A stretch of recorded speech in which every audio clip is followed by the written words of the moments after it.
the severe weather this afternoon. So intense, Environment Canada even issued a tornado watch for Toronto. In the end, no reports of twisters in the city, but heavy rain and high winds certainly left a path of destruction. Our Talia Ricci joins us live now from near Hyde Park. And Talia, this was a busy evening for city crews.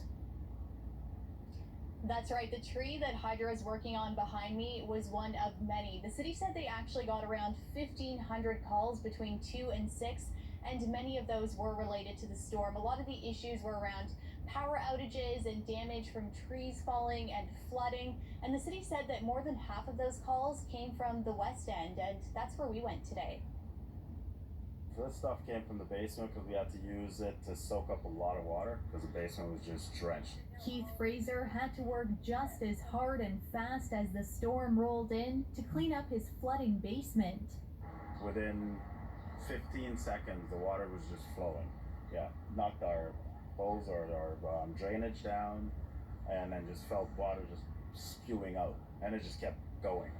Toronto Hydro says some of the damage around the city was quite extensive. Many took to social media to share views from their neighborhoods. Cars halfway underwater, streets looking more like rivers, and water pouring into a parking garage.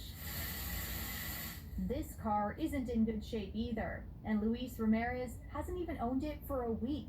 And when did you buy that car? It's Sunday.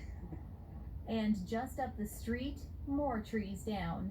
I've never seen it rain that hard for that long. It was about 20 to 30 minutes of just non-stop downpour, and then it turned to hail.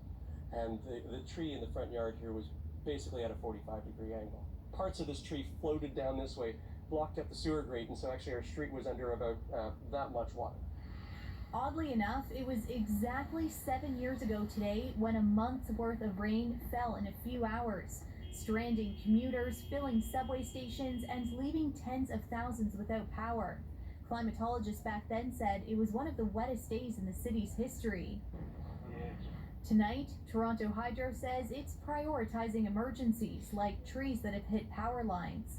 Mayor John Tory thanked workers today. May I say thank you to the city staff, to the police, fire, and the Hydro for their efforts in dealing with today's flooding. It's the latest severe summer storm. For those working from home in a heat wave, it's going to be a long night. I've no Wi-Fi, no internet, no power. So you mean like when you're working from home, it's kind of hard because you can't do any work right now. So having no AC, and I'm actually my room's in the very top of the house, so the heat on the roof is super hot. Now, Toronto Hydro has made quite a bit of progress. At the peak, there were around 4,500 homes without power, and that number is now below 2,000. But there could still be some homes that won't see power until tomorrow. But Chris, Toronto Hydro says it's all hands on deck tonight. There's obviously quite a bit of cleaning up to do. Yeah, and you can see some of that work behind you now. Thanks, Talia. So Hydro crews were hard at work today.